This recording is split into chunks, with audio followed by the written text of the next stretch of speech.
Vamos abrir em Judas, a partir do versículo de número 3. Na verdade, vamos ler a partir do verso 8. 8, verso 12, 13 e 16. Até porque não tem capítulo. É mais uma descrição desses falsos profetas, falsos mestres, e ele está citando isso na carta. Versículo de número 8. Ora, estes da mesma sorte, quais sonhadores alucinados, não só contaminam a carne, como também rejeitam o governo e difamam autoridades superiores. Verso 12. Estes homens são como rochas submersas em vossas festas de fraternidade, banqueteando-se, juntos, sem qualquer recato. São pastores que a si mesmos se apacentam. São nuvens sem água impelidas pelos ventos. São árvores em plena estação dos frutos, destes desprovidas, duplamente mortas, desarraigadas. São ondas bravias do mar que espumam as suas próprias sujidades. São estrelas errantes, para as quais tem sido guardada a negridão das trevas para sempre. Verso 16 diz a palavra de Deus. Os tais são murmuradores, são descontentes, andando segundo as suas paixões. A sua boca vive propalando grandes arrogâncias. São aduladores dos outros por motivos interesseiros. Verso 20. Vós, porém, amados, edificando-vos na vossa fé santíssima, orando no Espírito Santo, guardai-vos no amor de Deus, esperando a misericórdia de nosso Senhor Jesus Cristo para a vida eterna. E compadecei-vos de alguns que estão na dúvida, salvai-os, arrebatando-os do fogo. Quanto a outros, sede também compassivos em temor, detestando até a roupa contaminada pela carne. Ora, aquele que é poderoso para vos guardar de tropeços e para vos apresentar com exultação, imaculados diante da sua glória, ao único Deus, nosso Salvador, mediante Jesus Cristo, Senhor nosso, glória, majestade, império e soberania, antes de todas as eras, e agora e por todos os séculos. Amém. Você pode sentar, Deus fala conosco. Muito obrigado pela tua porção da tua palavra. Enquanto estamos aqui, edifica o nosso coração neste espaço. E muito obrigado pela tua doce presença, pela comunhão dos santos e pela alegria do teu Espírito em nós. No nome do teu Filho Jesus oramos. Amém. Bem, queridos, domingo passado, de manhã, nós trouxemos a introdução desta carta. Domingo à noite passado, nós falamos sobre Eclesiastes, sobre a morte, a brevidade da nossa vida, em função daquela situação que nós vivenciamos, o Brasil, né, a perda daquela cantora de família cristã, evangélica, e trouxemos uma palavra de orientação, até o testemunho da Sara Shiva, sobre a questão da morte. Hoje eu quero fechar a carta de Judas, porque ele não era apóstolo, ele era irmão de Tiago. É bom lembrar, eu vou dar essa revisão para quem não estava domingo de manhã. No versículo 1, esse Judas é irmão de Jesus. Se você ler Marcos capítulo 6, verso 3, ele é citado, Maria e José tiveram outros filhos após Jesus Cristo. É preciso entender isso com muita clareza, né? A Bíblia tem que ser lida e estudada. Mateus capítulo 1 diz que Maria deu à luz o primogênito. Mateus 1, o último versículo do capítulo 1 de Mateus, se não me falha a memória, acho que é o 23, diz que ela deu à luz o primogênito, que é Jesus. Então, aonde tem primeiro, tem segundo, tem terceiro.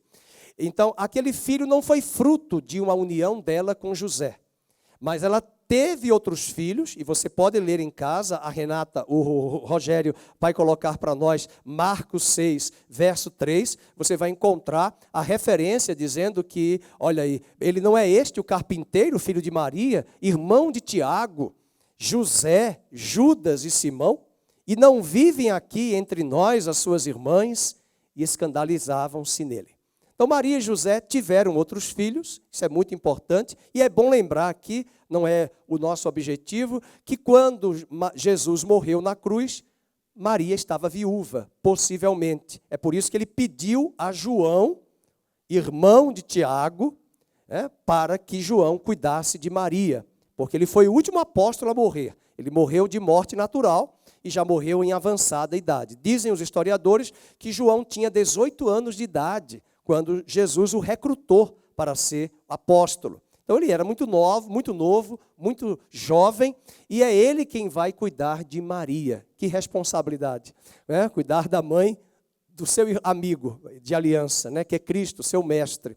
Mas além disso, Jesus vai dizer para Maria: eis aqui o teu filho. E eu uso essa passagem para dizer algo muito importante. Quantas pessoas na igreja nós vamos encontrar que, primeiro, todos nós somos membros da família, mas quantas pessoas Deus vai colocar no nosso caminho que são amigos mais chegados que um irmão, né? São pessoas de aliança, são pessoas que estão conosco. Na igreja, nós temos a oportunidade de ser pai daqueles que não têm pai, mãe daqueles que não têm mãe, um avô, uma avó, um tio, uma tia, que vão dar suporte àqueles que mais precisam, que vão chegar na igreja, órfãos desses parentes, desses familiares. Portanto, Judas é irmão de Tiago, e ele, para se apresentar, ele se apresenta como servo de Jesus Cristo. Outra questão importante que Judas escreve, eu estou falando sempre Tiago, mas é Judas, irmão de Tiago e irmão de Jesus. Para quem ele dirigiu essa carta? Essa carta não foi escrita para uma igreja específica.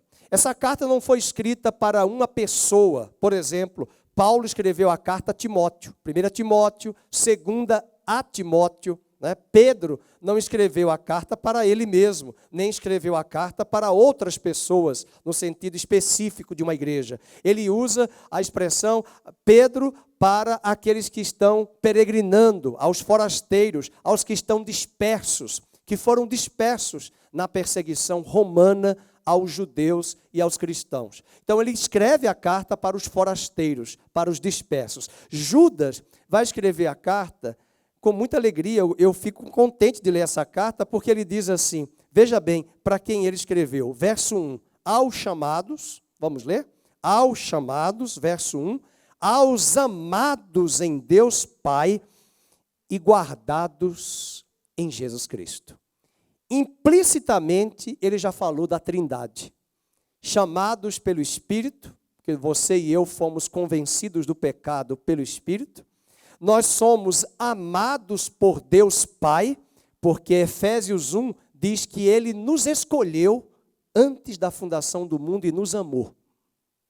Alô? Ele nos amou antes da fundação do mundo. Amados em Deus Pai e ainda guardados em Jesus Cristo. Olha a Trindade. E ainda ele diz, para esses amados, para quem ele está escrevendo a carta, quantos amados nós temos aqui? Quantos são os chamados que estão aqui presentes? E quantos são os guardados por Jesus? Jesus disse que aquele que o Pai deu para ele, aqueles que o Pai deu para ele, ninguém os tomará e os arrancará da sua mão. Então você foi chamado pelo Espírito, você é amado por Deus Pai e você é guardado por Jesus. Há um homem à direita de Deus Pai que intercede por você e guarda você. Se você quer saber qual é o ministério de Jesus, Hebreus 7:25. O autor de Hebreus diz, ele vive para sempre, para interceder por todos os santos. Ele vive para sempre. Há um homem junto a Deus e há uma pessoa da Trindade junto ao homem, o Espírito Santo. Dois concordam no céu, Deus e o homem. Dois concordam na terra, o homem e o Espírito de Deus aqui na terra. Aleluia. E ele traz 3 palavrinhas não é a canção da criança, Deus é amor, né? Toda vez que eu falo 3 palavrinhas, Deus é amor, tralalalalalalala. Mas as 3 palavrinhas são misericórdia e paz, a paz e o amor vos sejam multiplicadas. Então, logo na introdução da carta, Judas vem com esse carinho pastoral. Ele diz aos amados, aos guardados, aos chamados, misericórdia, amor e paz. Bem, até aqui o conteúdo da carta é lindo. Agora respire fundo e vamos viajar na carta de Judas e você vai se assustar com os predicativos que ele vai usar dos falsos profetas que sorrateiramente circulavam nas igrejas. É impressionante quando nós olhamos para trás, aqui mesmo na nossa igreja, eu faço um olhar retrospectivo, tanto do outro ministério quanto desse, de algumas pessoas que passaram por aqui. Não fizeram muitos estragos, mas trouxeram falsas profecias, falsas doutrinas, falsos ensinamentos, seduzindo sorrateiramente. E Judas vai combater esse tipo de postura naquele momento de algo muito perigoso. É verdade, e nós comentamos domingo passado, duas doutrinas heréticas que eles estavam trazendo aqui, esses falsos profetas. A primeira é algo até muito estranho para nós, é o antinomismo. O que é isso? Era uma crença de que eles admitiam na igreja de que a graça que está sobre cada um de nós, ela não é suficiente para nos livrar do poder do pecado no nosso corpo. Eles entendiam que o mal estava no corpo. Eles diziam que o mal estava na carne.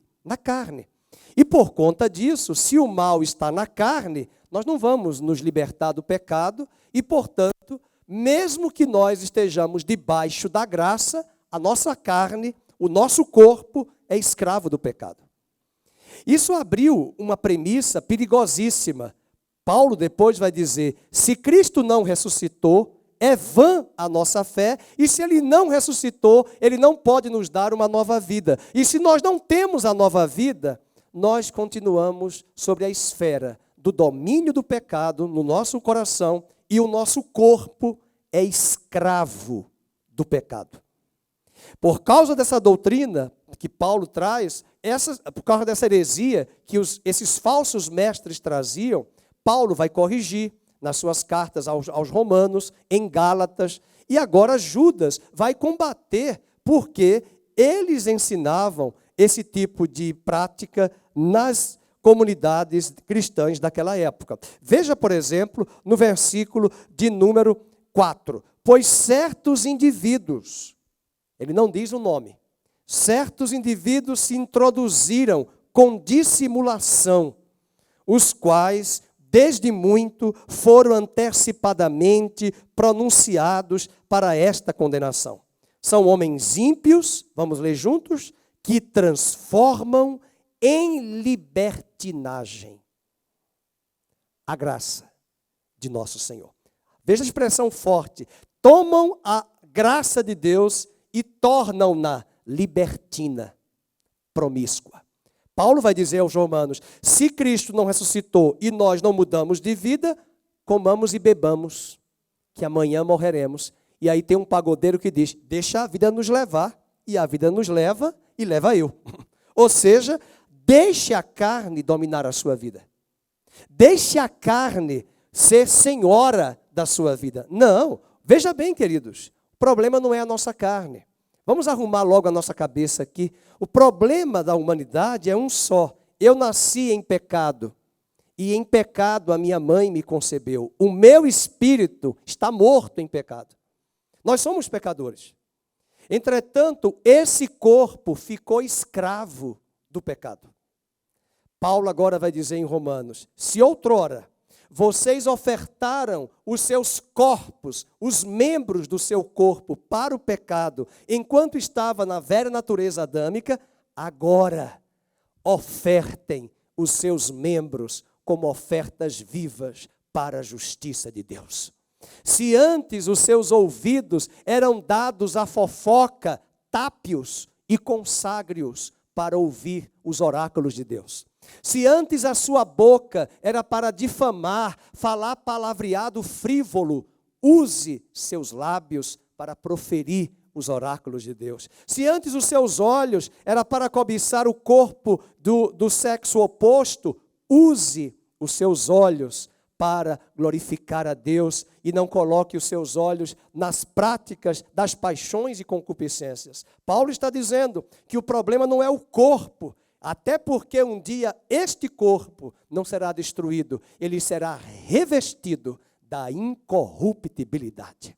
E que privilégio, um dia nós teremos espírito, alma e corpo plenamente íntegros, santos e irrepreensíveis até a vinda de nosso Senhor Jesus Cristo. Nós estamos crescendo, mas aquela comunidade, eles estavam ensinando ali nas igrejas de que não, você continue, porque o corpo seu tem o mal é o pecado, o mal está no corpo. E esse é um outro problema maior, porque se os gregos diziam que o mal está no corpo, aqui no corpo, e não no espírito, eles invertiam, eles diziam que o espírito do homem é bom. E dois problemas aí. Primeiro, que o espírito do homem não é bom. E segundo, algo que é muito importante para a gente lembrar, é por causa dessa doutrina que João escreveu a sua cartinha lá, a primeira epístola, dizendo, todo espírito de profeta, de profecia, que diz que Jesus não veio em carne, não é de Deus. Veja, todo espírito que confessa que Jesus não veio em carne, o que é que João está dizendo? Combatendo a doutrina gnóstica que dizia que o mal está na carne e o bem está no espírito. Se o mal está na carne, Jesus não veio em carne. Esse é um problema sério. Você sabia, quando você vai estudar a história da igreja, tem que ter um pouquinho de paciência. Sabe quantos séculos a igreja levou para definir no concílio de Capadócia, no concílio de Éfeso e no concílio de Calcedônia, 3 concílios que aconteceram em 300 anos, só para definir quem é Jesus, para dizer se Jesus é homem ou se ele é Deus, se ele é 50% homem, 50% Deus, 100% homem, 0% Deus, 100% Deus, 0% homem. E eles chegaram à conclusão que ele é o único, à luz da Bíblia, é um ser distinto no universo. 100% homem e 100% Deus.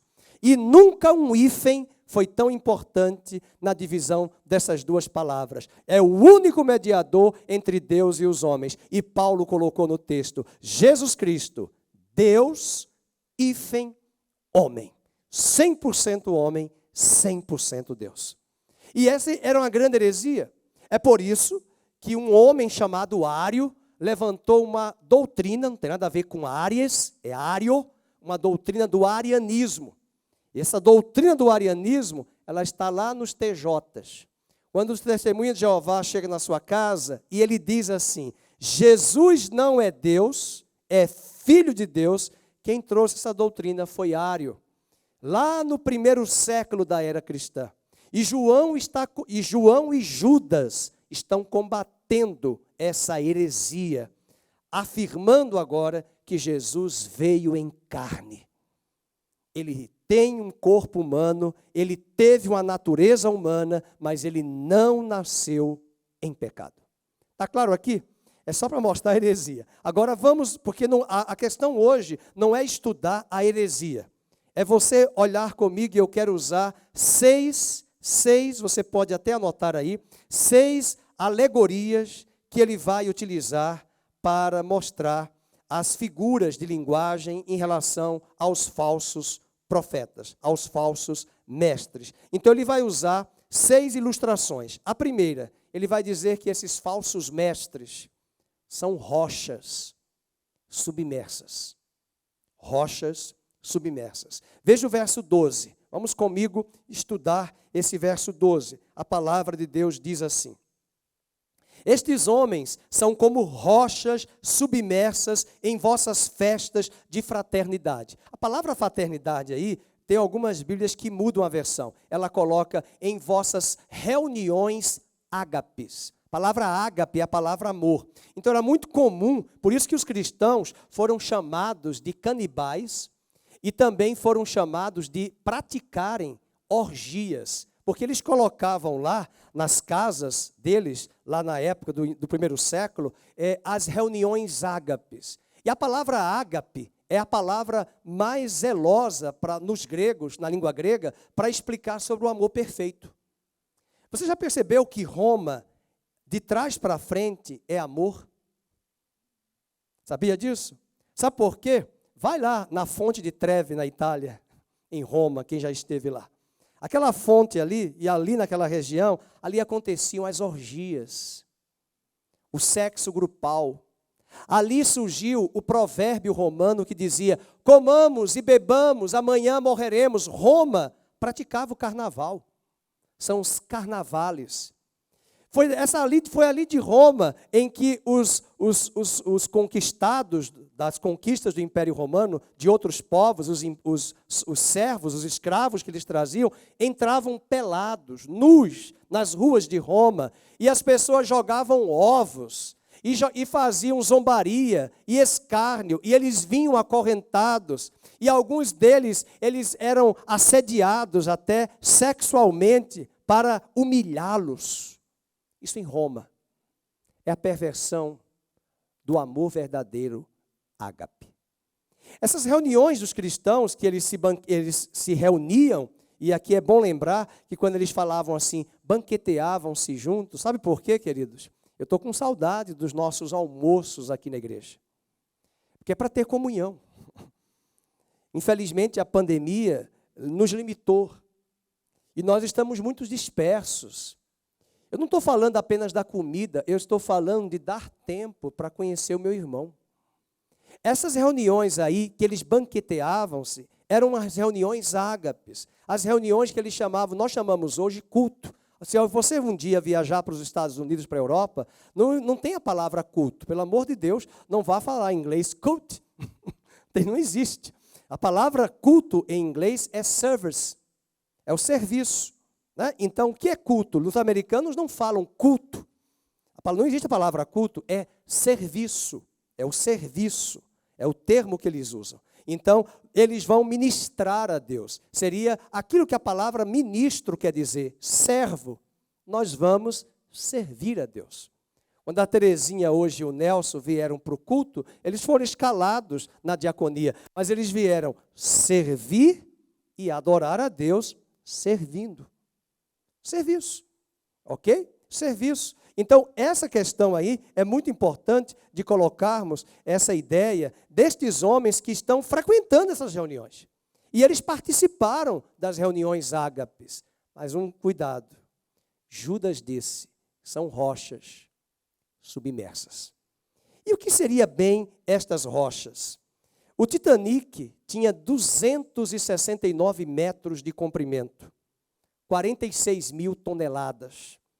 Mas no dia 14 de abril de 1912, nas águas gélidas do Atlântico Norte, aquele navio tombou, ceifando mais de 1.500 pessoas.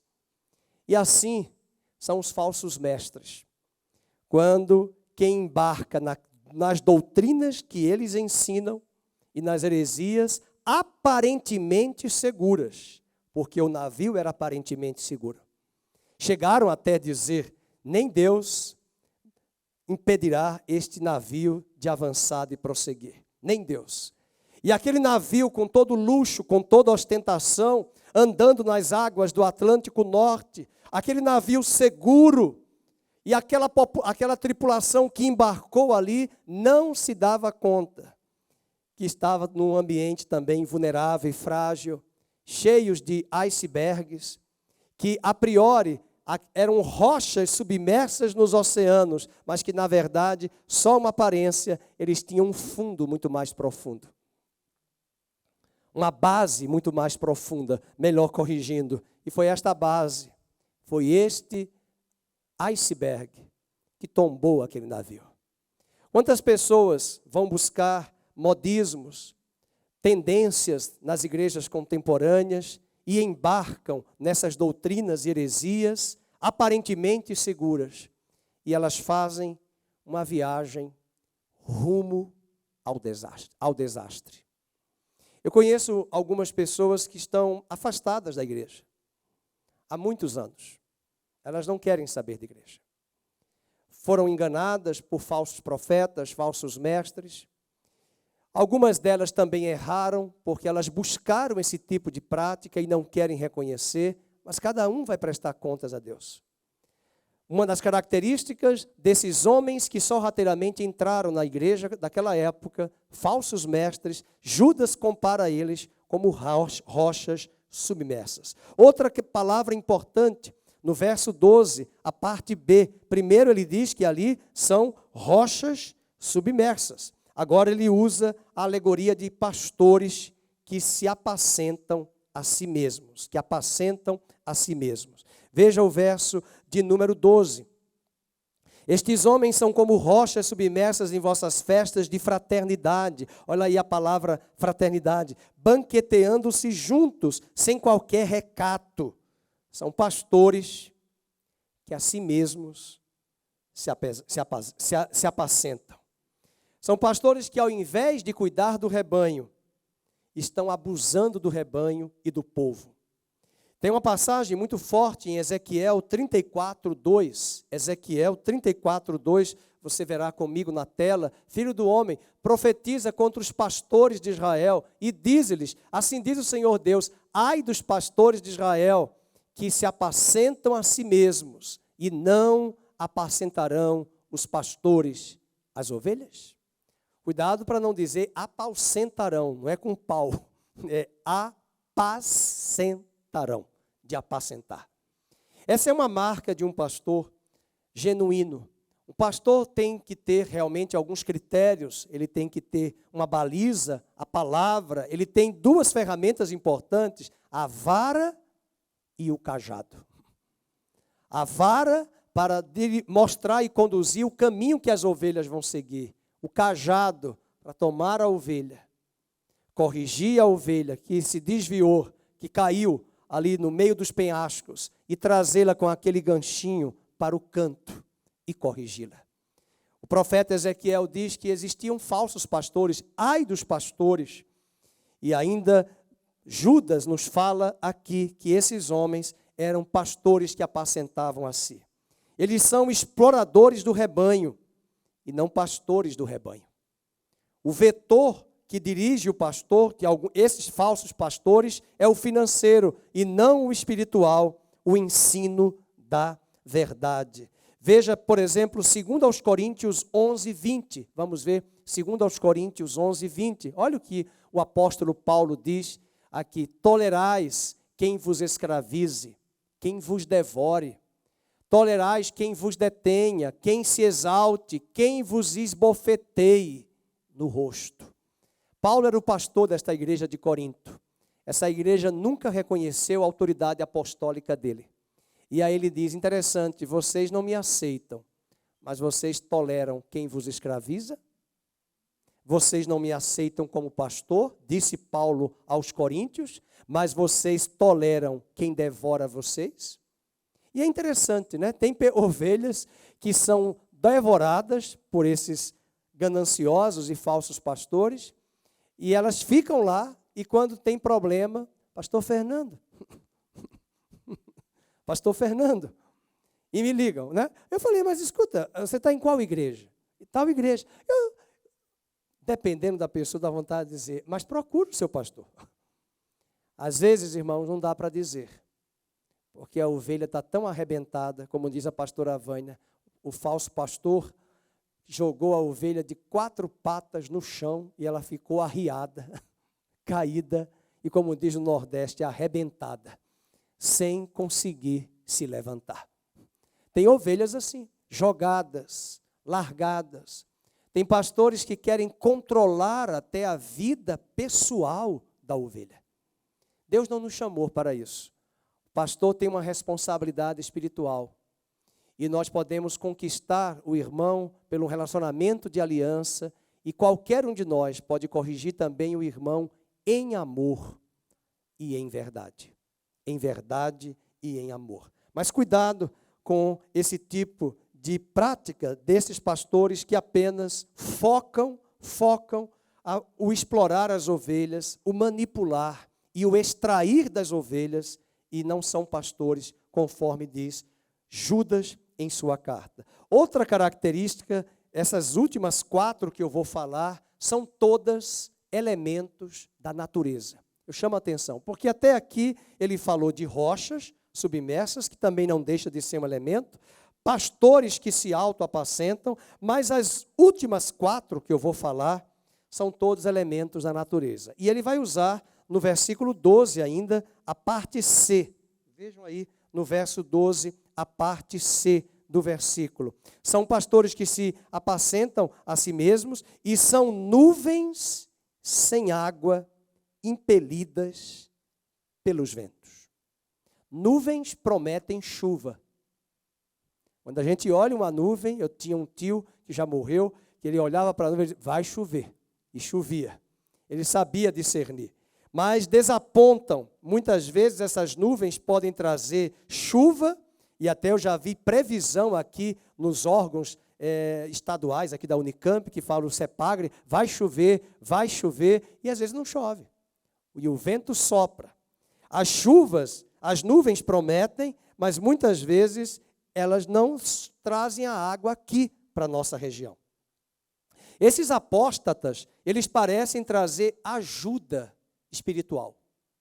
Esses falsos profetas parecem trazer ajuda para nós, para as pessoas, mas eles fracassam. Sabe por quê? Porque eles prometem liberdade, mas eles são escravos das suas próprias paixões. Eram eles que diziam, pode ter 10 mulheres aí, pode praticar essa bebedice, essa orgia, pratique, porque você está escravo do pecado. E eles ensinavam porque eles mesmos estavam envoltos em suas paixões. Veja, por exemplo, 2 de Pedro, capítulo 2, verso 19, o apóstolo Pedro diz, falando desse mesmo conteúdo, prometendo-lhes liberdade, quando eles mesmos são escravos da corrupção. Pois aquele que é vencido, fica escravo do vencedor. Interessante, eu comentei domingo de manhã passado, de que se você ler essa carta hoje à noite, 2 de Pedro, capítulo 2, o conteúdo é semelhante à carta de Judas. Até alguns comentaristas dizem que parece que Judas, sabe aquela história de prova de aluno que copiou e colou?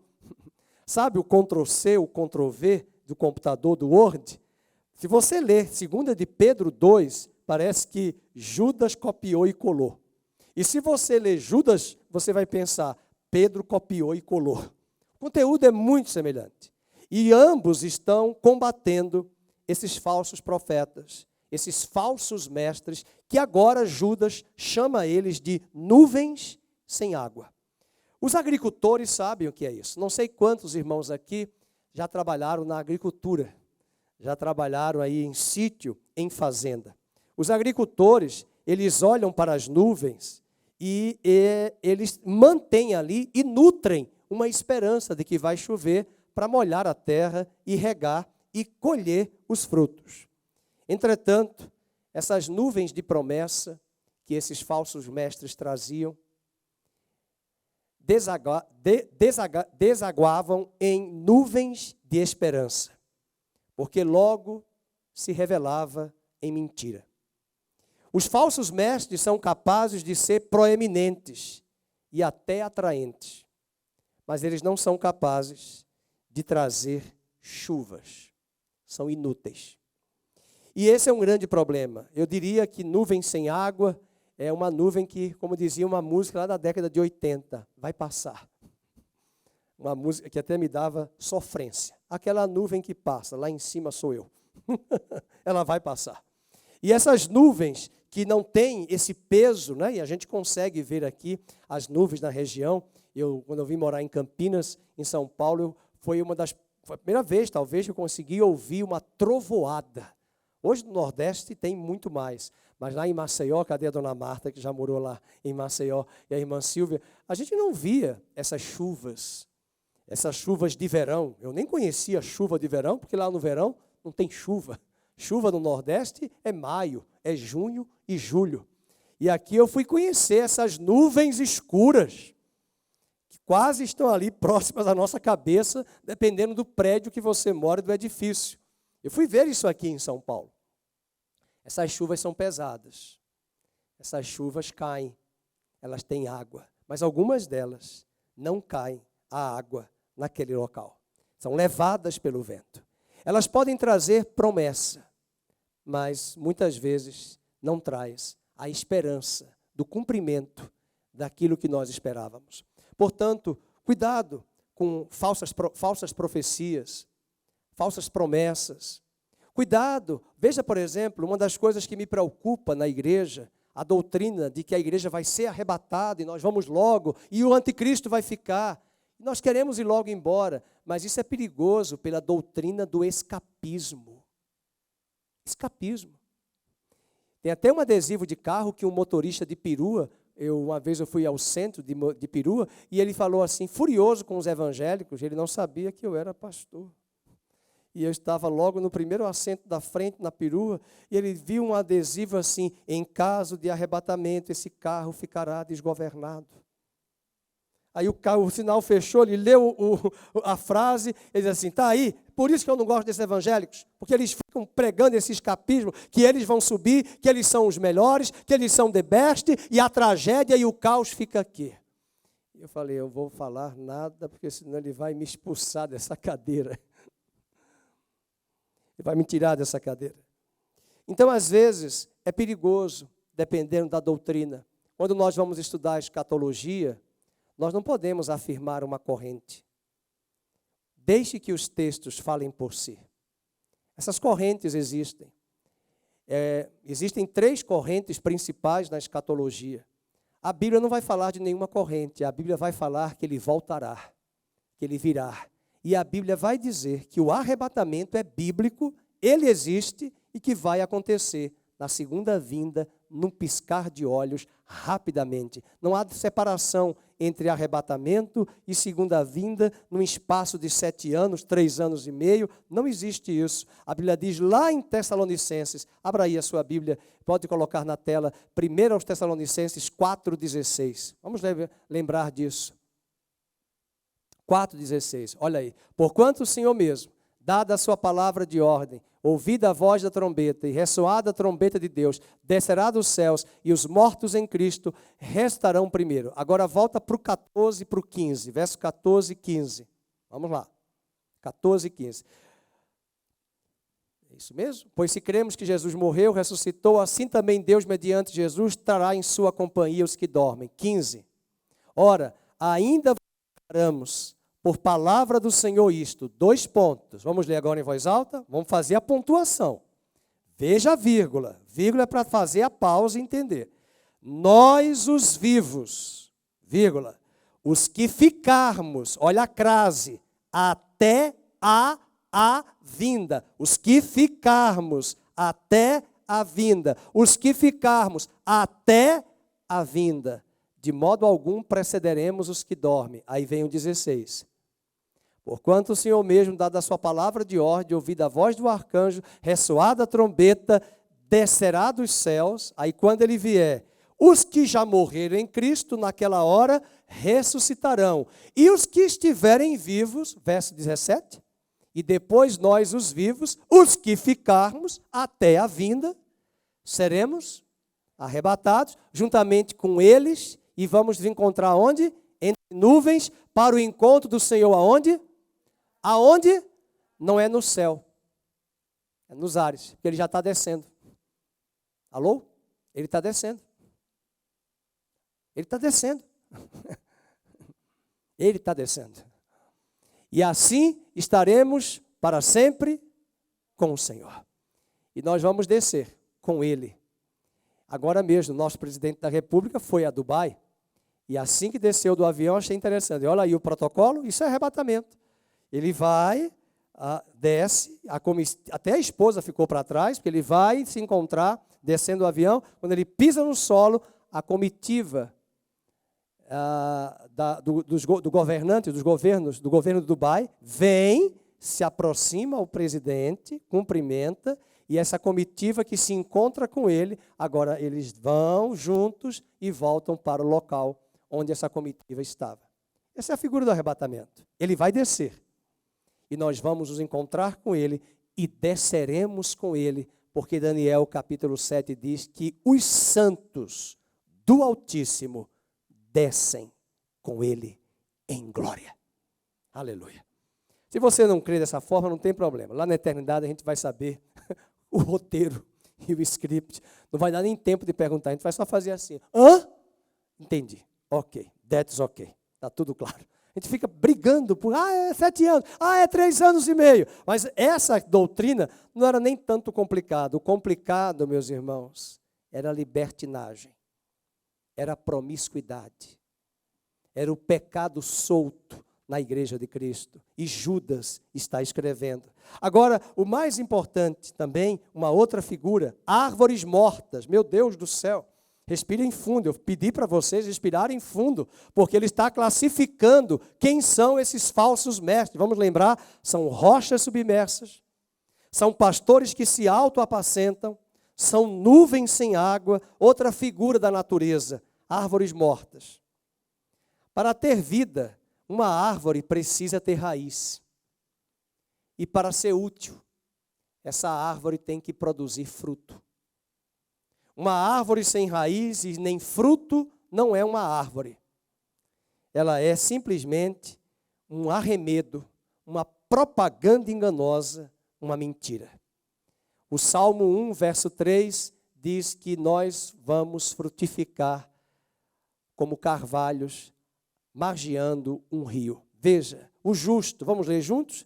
É como árvore plantada junto à corrente de águas, que no devido tempo dá o seu fruto, cuja folhagem não murcha, e tudo quanto ele faz será bem sucedido. Isso é a promessa de Deus para você. Você vai frutificar. Você vai frutificar. Quantas vezes no ambiente de trabalho as pessoas te amarram, te aprisionam, te impedem de avançar, mas o Senhor está dizendo, você vai frutificar.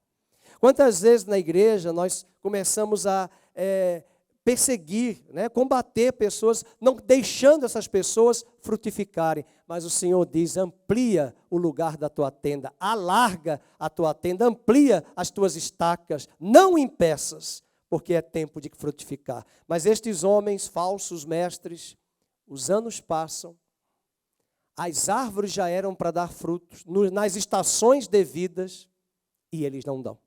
Veja comigo no verso de número 12 ainda, a parte D. Esse versículo é muito forte, o versículo 12.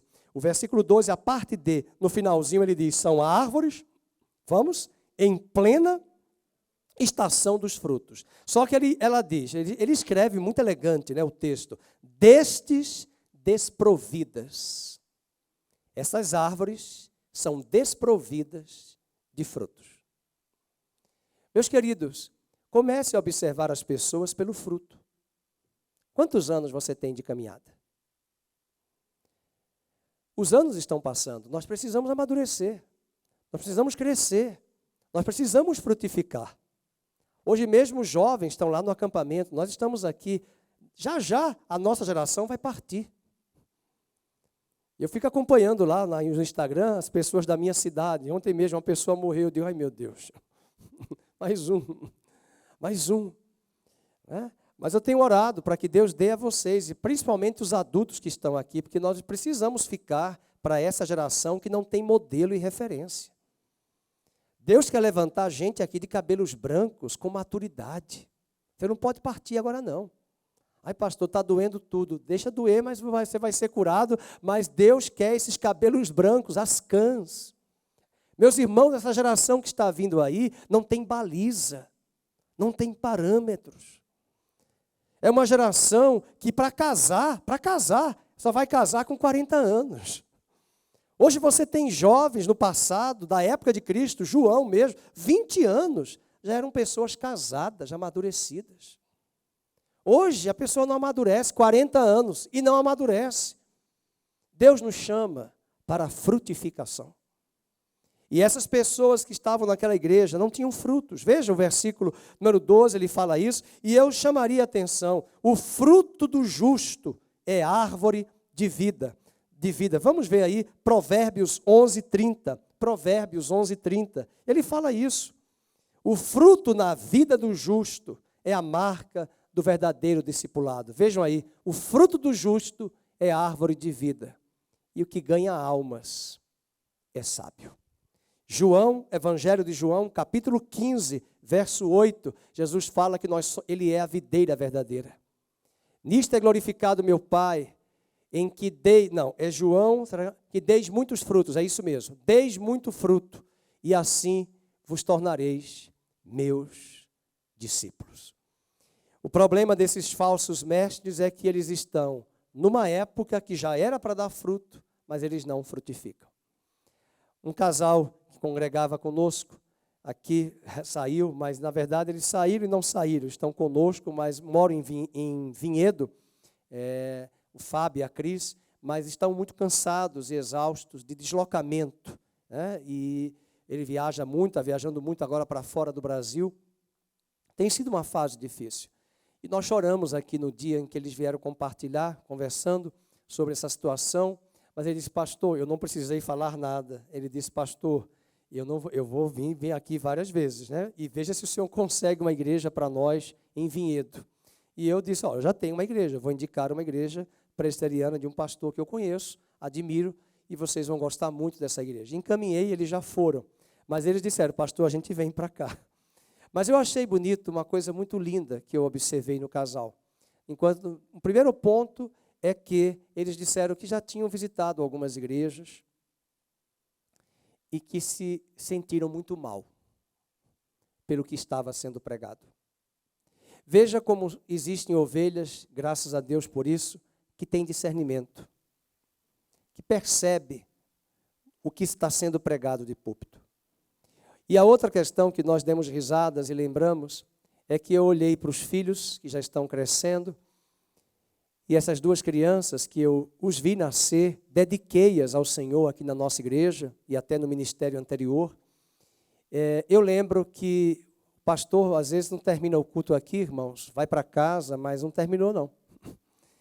Nesse dia eu fui dormir mais de 1 da manhã. Uma profecia chegou dizendo falsa profecia de que aquela criança seria perdida, morreria no ventre da mãe. E a mãe começou a passar mal. E eu estava lá na porta, eu sempre fico na porta cumprimentando, quando eu vi uma pessoa trazendo uma profecia para esse casal, para a irmã.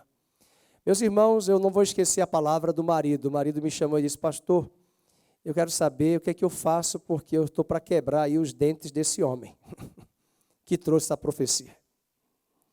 E eu pergunto para você, como é que você faz para arrumar a cabeça e arrumar uma situação como esta?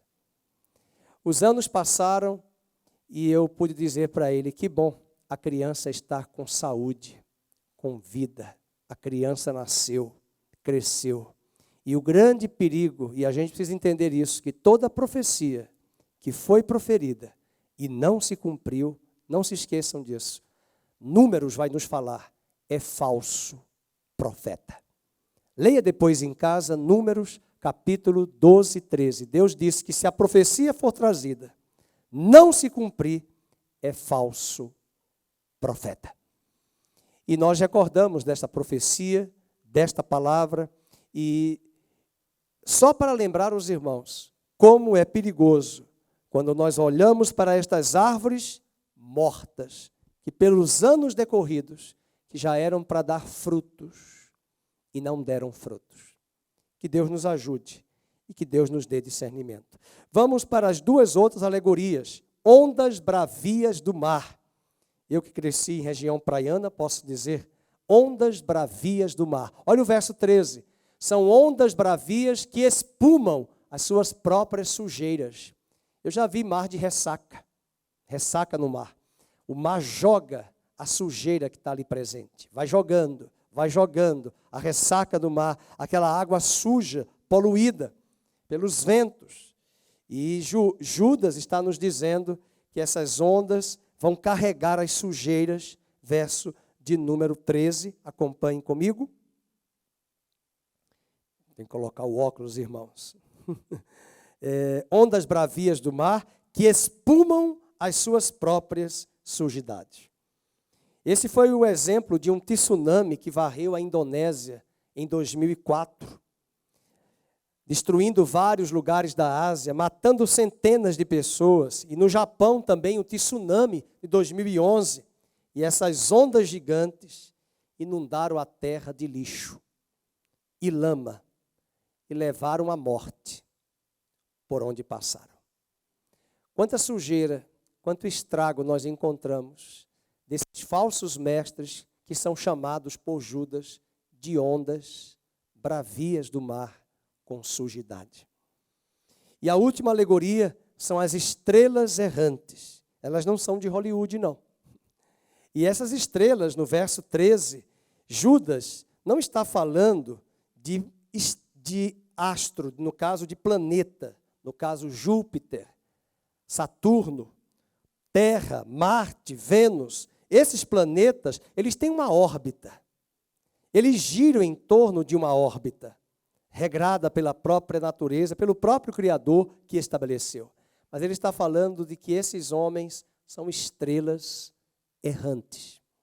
Então, possivelmente, ele está falando de meteoro, de estrelas cadentes que aparecem de repente e depois somem na escuridão, para nunca mais serem vistos.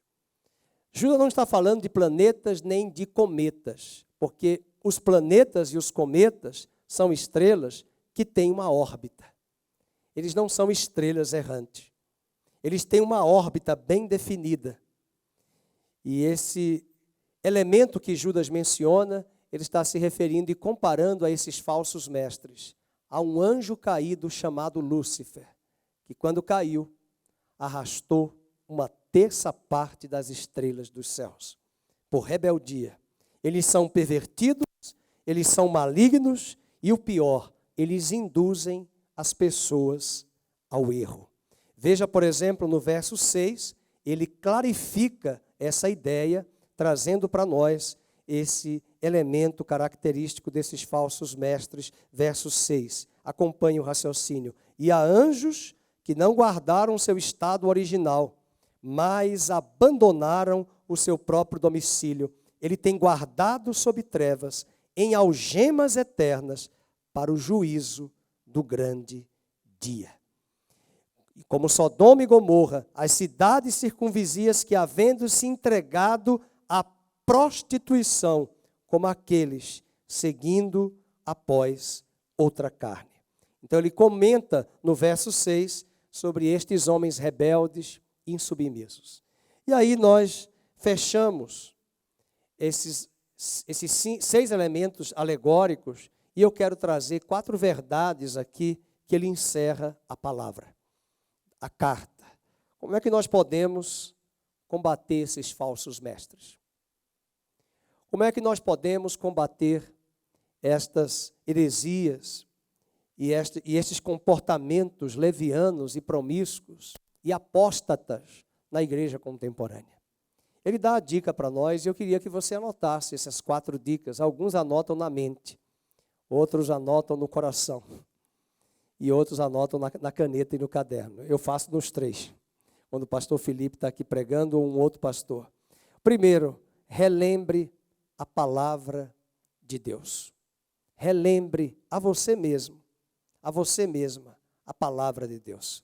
O verso 17 e ao 19 ele diz: vós, porém, amados, vamos ler, lembrai-vos das palavras anteriormente proferidas pelos apóstolos de nosso Senhor Jesus Cristo, os quais vos diziam, no último tempo haverá escarnecedores, andando segundo as suas ímpias paixões. São estes os que promovem divisões, são sensuais, algumas versões dizem carnais, que não têm o Espírito. Judas está nos falando, quando nós olharmos para estes falsos mestres, chamados de estrelas errantes, árvores sem fruto, todas aquelas características, pastores que se autoapacentam, nuvens sem água, ondas bravias do mar, lembremo-nos da palavra de Jesus e dos apóstolos, que já nos advertia de que esses falsos mestres viriam. Segunda ação que nós podemos ter para combater, a segunda verdade, edifique a sua vida cristã. Você está construindo o edifício.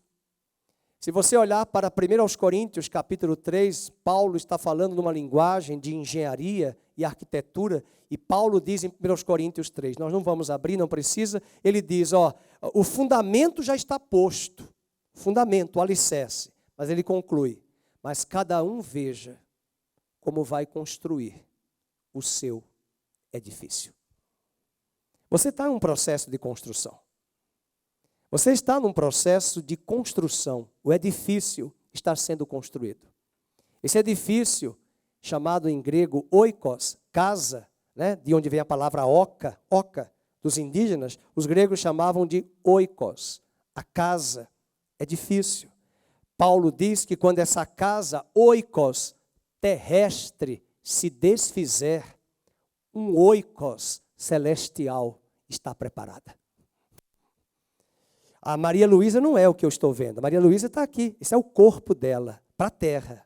Mas há uma casa espiritual sendo feita aí.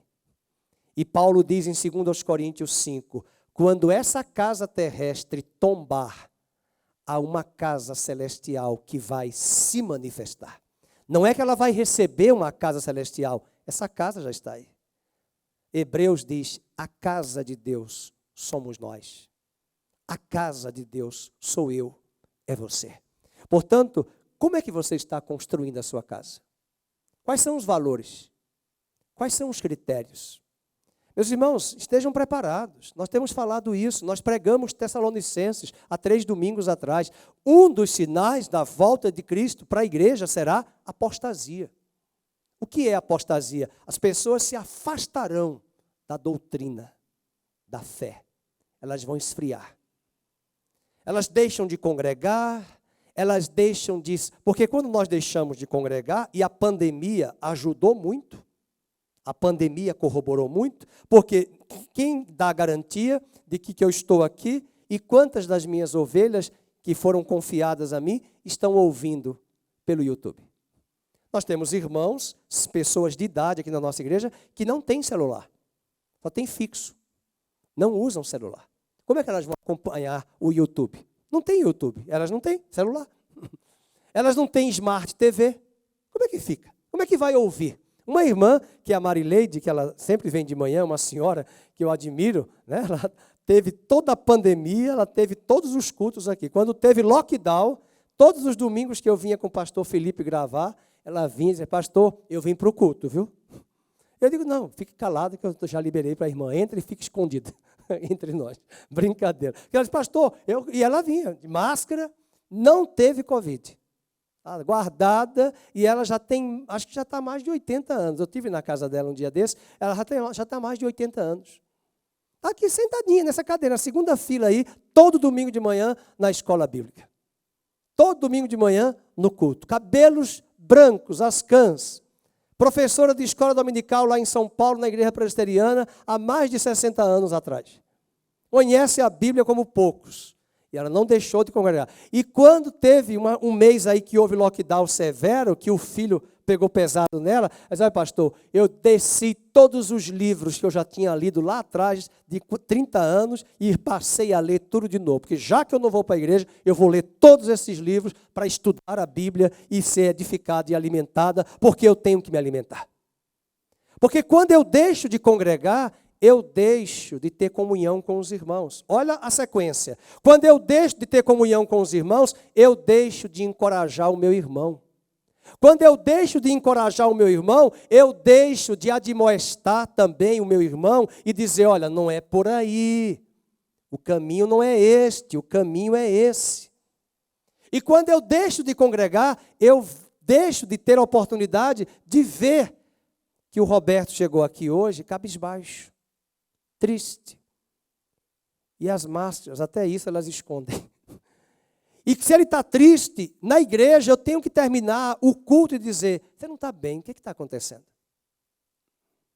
A gente tem que perceber isso. Hebreus capítulo 10, verso 24 e 25. Veja aí, Hebreus 10, 24 e 25. Veja a importância de congregar. Veja a importância. Ele diz, consideremos-nos também uns aos outros. Para considerar o meu irmão. Eu não posso considerar o meu irmão há 2 anos de pandemia no YouTube.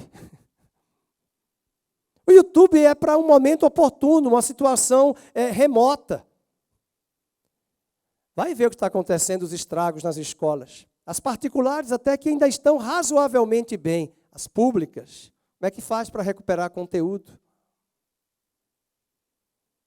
E agora, mesmo com o decreto do governador, queridos, eu estou enfrentando famílias aqui que os filhos não conseguem estudar porque nós não estamos ainda preparados, nós vamos se readequar à escola. E eu tenho vontade de dizer, minha querida, volta lá para a escola pública e diz para o diretor que é novembro, já é 16, terça-feira, férias.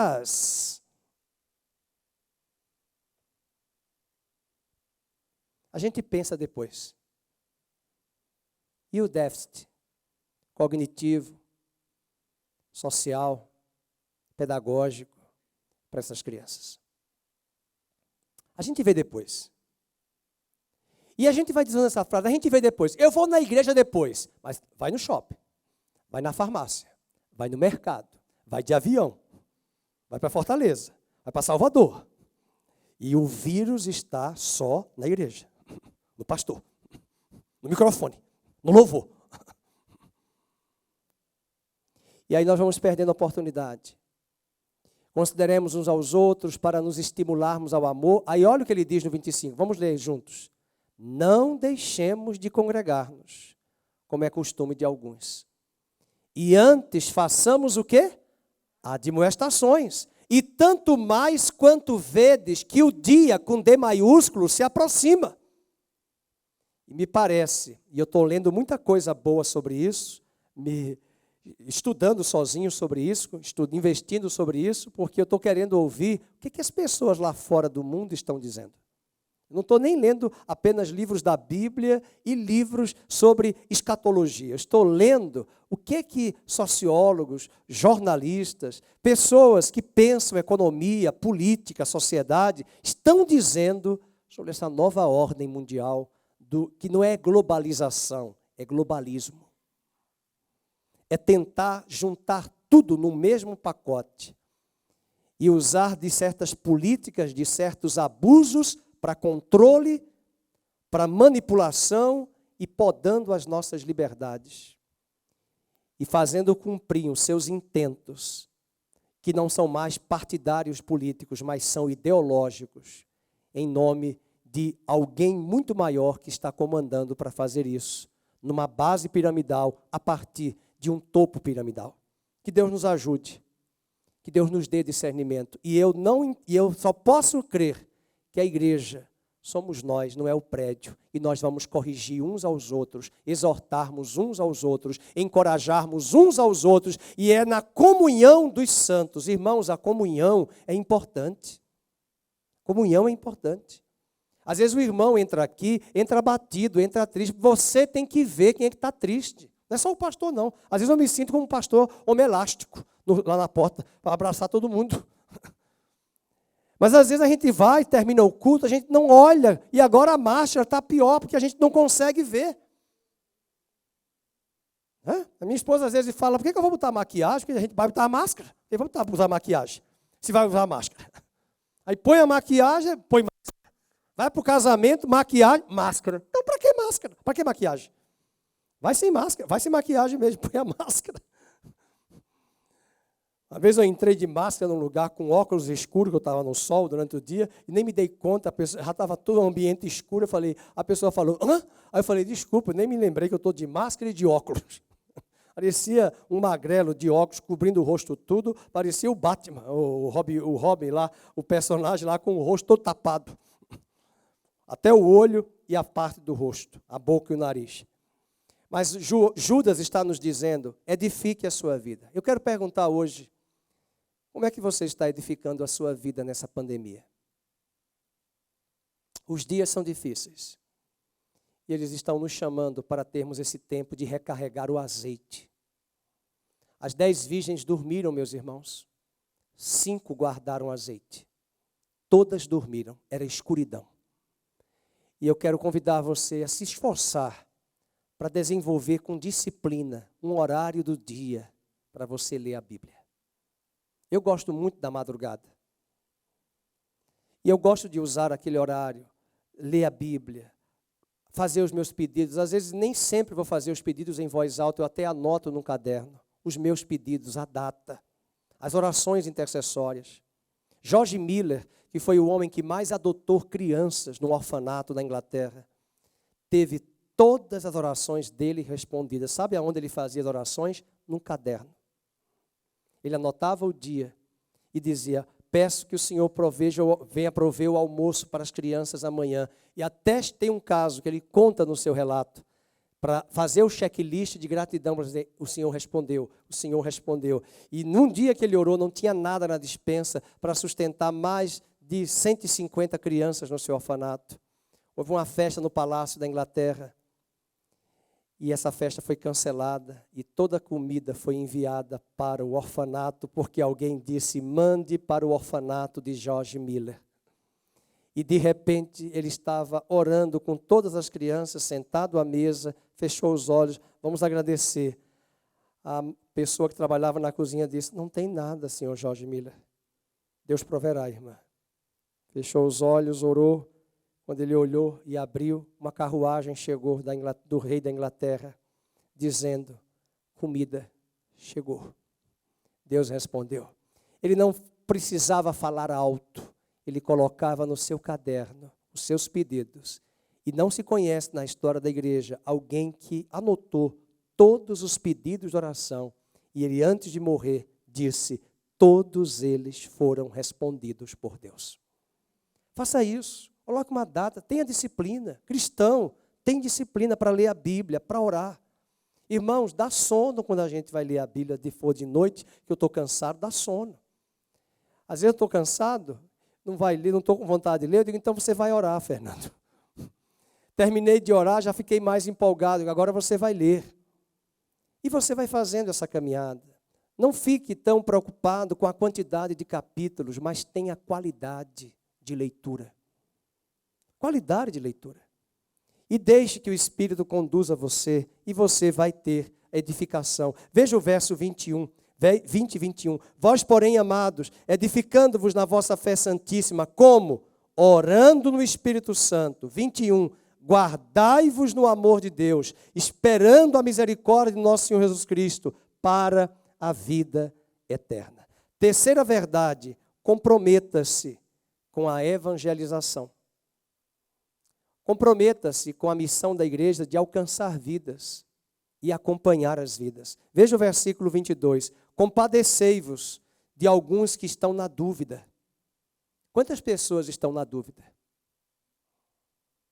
Quantas pessoas estão na dúvida?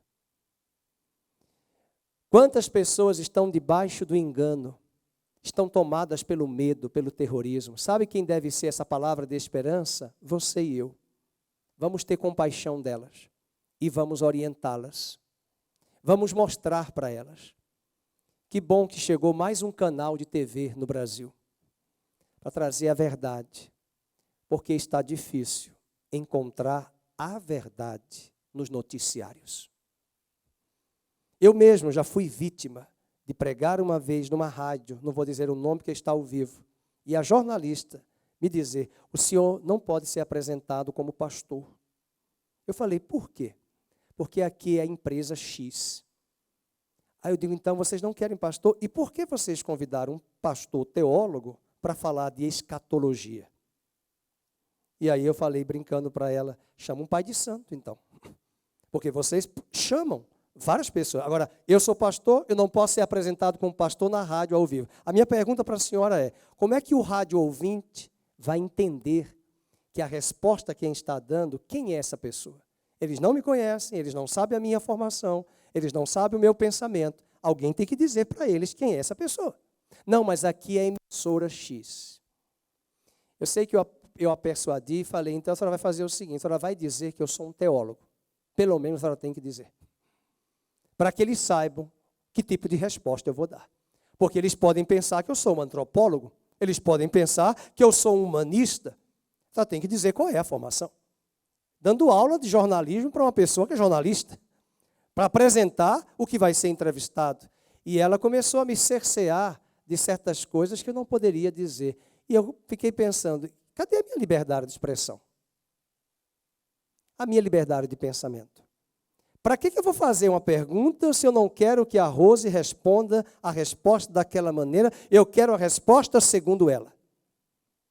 E se Deus mostrasse para nós o que antes de certas emissoras publicarem entrevistas ao vivo, conversam com os entrevistados, é vergonhoso. Daquilo que a mídia deveria divulgar e não divulga. E que Deus levante jornais impressos e jornais televisivos que preguem a verdade, falem a verdade e não manipulem a sociedade. E que a igreja tenha discernimento. Amém, queridos? Comprometa-se, porque muitas pessoas estão sendo enganadas. Muitas pessoas estão sendo ludibriadas. E nós devemos ter compaixão e não irmos com arrogância para com elas. E a quarta e última verdade, comprometa-se com Jesus Cristo. E aqui eu finalizo. 24 e 25. Comprometa-se com Jesus Cristo. Aquele que é poderoso para vos guardar de tropeços. Aleluia. E para vos apresentar com alegria, olha que palavra linda, exultação, imaculados, que é isso? Sem mácula, sem mancha, diante da sua glória, ao único Deus, nosso Salvador, mediante Jesus Cristo, nosso Senhor, glória, majestade, império, soberania, antes de todas as eras e agora por todos os séculos. Amém e amém. Vocês perceberam que ele disse aqui, mediante Jesus Cristo. Vamos ver isso? Mediante Jesus Cristo. Agora, volta para o verso 1. Ele diz, os que estão guardados em Jesus. Verso 1, vamos? Versículo 1, aos que chamados, aos amados em Deus Pai e guardados em Jesus Cristo. Comprometa-se com Jesus Cristo. Quais foram as 4 verdades para combater os falsos mestres? Relembre da palavra. Como é que eu vou relembrar se eu não leio e não estudo? Edifique a sua vida. Você está num edifício, um processo de edificação, sendo construído. Tem uma camiseta que a Fernanda Brum estava usando alguns anos atrás e vendendo. Ela disse, ore por mim, atrás, estou em construção. O edifício está em construção. Para mostrar que nós estamos em construção. Terceiro, comprometa-se com a evangelização para alcançar os perdidos que estão debaixo do engano. E comprometa-se com Jesus Cristo.